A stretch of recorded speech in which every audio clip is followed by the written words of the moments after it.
గం గణపతియే నమః. మహిరావణ సంహారం. మహానుభావ, అప్రమేయ బలసంపన్న వాయుపుత్ర, శ్రీరామచంద్రుని ప్రియభక్త, అస్మదీయ జనక తండ్రి, నీ దర్శన భాగ్యంతో నా జన్మ ధన్యమైంది. నీ ప్రియపుత్రుడిని నన్ను ఆశీర్వదించు అని ప్రార్థిస్తూ చేతులు జోడించి నమస్కరించాడు మకరధ్వజుడు. ఆ సూక్తులతో, ఆ ప్రార్థనలతో అప్రతిభుడయ్యాడు హనుమ. ఆ బాలుడి వైపు తేరిపారా చూస్తూ, నాయనా, నువ్వేదో పొరపాటు పడుతున్నట్లున్నావు. నేను ఆంజనేయుడినే, వాయుసుతుడినే, శ్రీరామపాద దాసుడినే, కానీ అస్ఖలిత బ్రహ్మచారిని. అలాంటి నాకు ఒక పుత్రుడా? అసాధ్యం, అసంభవం అన్నాడు హనుమ నిష్కర్షగా. నీ సందేహం సమంజసమే తండ్రి. బ్రహ్మ ఆగ్రహానికి గురి అయిన సువర్చల అనే అప్సరస మత్స్యంగా జనించి చాలా కాలంగా ఈ సముద్రంలోనే నివసిస్తోంది.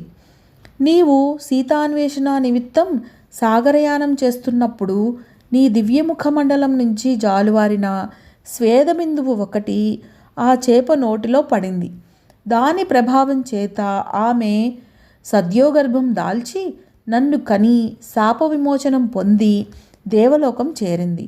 నా ఆలనా పాలనా చూసేవారు లేనందున మా అమ్మ అనుగ్రహం వల్ల రోజుకి 1 ఏడాది చొప్పున పెరిగి ఇంతటి వాడినయ్యాను. ఈ నాగలోక ద్వారపాలకుడిగా నన్ను మహిరావణుడు నియమించాడు. ఇప్పుడు నీ దర్శన భాగ్యం కూడా నాకు లభించింది తండ్రి. నన్ను ఆశీర్వదించు అంటూ మరోసారి నమస్కరించాడు మకరధ్వజుడు. హనుమ తేరుకొని పుత్రుని అక్కును చేర్చుకుని ఆశీర్వదించి, నాయనా, నేను రామకార్యార్థినై వచ్చాను. మహిరావణుడు మా రామలక్ష్మణుల అపహరించి తెచ్చాడు. వారిని ఎక్కడ దాచాడు అని అడిగాడు. ఏమో, నాకు తెలియదు. నేను రామలక్ష్మణులను చూడలేదు. కానీ ఎవరో ఇద్దరిని ఈ బ్రహ్మముహూర్త కాలంలో దేవికి బలి ఇవ్వబోతున్నారు అని చెప్పాడు మకరధ్వజుడు. ఆ ఇద్దరు రామలక్ష్మణులే అయి ఉంటారు. తక్షణం వాళ్ళని చెరనించి తప్పించాలి అంటూ ఆతృతగా లోపలికి ప్రవేశించిపోయాడు హనుమ. మకరధ్వజుడు మార్గానికి అడ్డుగా నిలిచి, నేనీ ద్వార రక్షకుడిని, నువ్వు నా తండ్రివైనా సరే నిన్ను లోపలికి అనుమతించను అన్నాడు గంభీరంగా. రామ, సంసారిగా నువ్వు పడుతున్న అవస్థలు చూసి నాకసలు పెళ్ళి సంసారం వద్దనుకుని అస్ఖలిత బ్రహ్మచర్య దీక్ష స్వీకరించాను. అలాంటి నాకు కోరకుండానే ఇలాంటి మొండిపుత్రుణ్ణి అనుగ్రహించావేమిటయ్యా అంటూ తన వాలంతో మకరధ్వజుడిని చుట్టి బంధించాడు. ఆ వాలము పట్టు నుంచి విడిపించుకోలేక ఉక్కిరిబిక్కిరై మకరధ్వజుడు చేతులు జోడించి, మహాభాగా హనుమాన్, నన్ను జయించావు.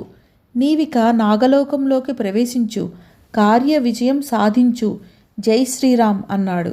జై శ్రీరామ్ అని నినాదిస్తూ మకరధ్వజుడిని బంధవిముక్తుడిని చేస్తూ నాగలోకంలోకి అడుగుపెట్టాడు హనుమ. అక్కడ పూజామందిరంలో నిలువెత్తున దేవి విగ్రహం కనిపించింది. హనుమ దేవికి నమస్కరించి నెమ్మదిగా ఆ విగ్రహం వెనక్కి చేరి సమయం కోసం ఎదురు చూడసాగాడు. కాసేపటి తర్వాత మేళతాళాలు వినిపించాయి. అంతలో మహిరావణుడు మందీ మార్బాలాలతో ఊరేగింపుగా వచ్చాడు. తన చేతిలో ఉన్న చిన్న పేటికని దేవి ముందుంచి ఆమెకి, ఆ పేటికకి పూజలు చేయసాగాడు. ఆ పేటికలో ఏముంది, రామలక్ష్మణులు ఏమయ్యారు అని ఆలోచిస్తున్నాడు హనుమ.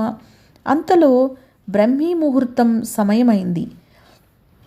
మహిరావణుడు పూజ ముగించి, అమ్మా, అవతార పురుషులైన రామలక్ష్మణులను నీకు బలి ఇవ్వబోతున్నాను. దయతో స్వీకరించి నాకు సర్వ విజయాన్ని అనుగ్రహించు అని ప్రార్థించి ఆ పేటిక మూత తెరిచాడు. ఆ పేటికలో రామలక్ష్మణులు బొమ్మలున్నాయి. అంటే మహిరావణుడు తన మాయాబలంతో వాళ్ళని బొమ్మలుగా మార్చాడన్నమాట. ఇప్పుడా చలనం లేని స్థితిలో బొమ్మల రూపంలో ఉన్న రామలక్ష్మణులని దేవికి బలి ఇవ్వబోతున్నాడన్నమాట. తను త్వరపడాలి. మహిరావణుడా, బిగ్గరగా పలికాడు హనుమ గొంతు మార్చి అమ్మవారిలాగా. మహిరావణుడు మహదానందంతో అమ్మా తల్లి అనుగ్రహించావా అన్నాడు వెంటనే. అనుగ్రహిస్తా, బొమ్మల్ని కాదు, మాయాజాలం ఉపసంహరించుకొని మహాపురుషుల్ని వారి యథారూపాల్లో సమర్పించు. త్వరగా, ముహూర్తం మించిపోతోంది దేవిలా పలికాడు హనుమ. అలాగే తల్లి, అలాగే అంటూ మంత్రం పఠించి తన మాయాజాలాన్ని ఉపసంహరించుకున్నాడు మహిరావణుడు. మరుక్షణమే బొమ్మల్లాంటి రామలక్ష్మణులు యథారూపులు దాల్చారు. జై శ్రీరామ్ అంటూ దేవీ విగ్రహం చాటు నుంచి బయటికి వచ్చాడు హనుమ. మహిరావణుడు దిగ్భ్రాంతి చెంది ఓరి వానరా, నువ్వా అని అరిచాడు ఆవేశంతో. నేనేరా అంటూ హనుమ చప్పున రామలక్ష్మణులని తన భుజాల మీదకి చేర్చుకుంటూ, ప్రభూ, ఇదే దివ్యమైన ముహూర్తం. మహిరావణ సంహారంతో రావణ సంహారానికి నాంది పలకండి అన్నాడు. రామలక్ష్మణులు ధనుస్సులు సంధించారు. మరుక్షణం మహిరావణుడి ఆక్రందనలు ప్రతిధ్వనించాయి.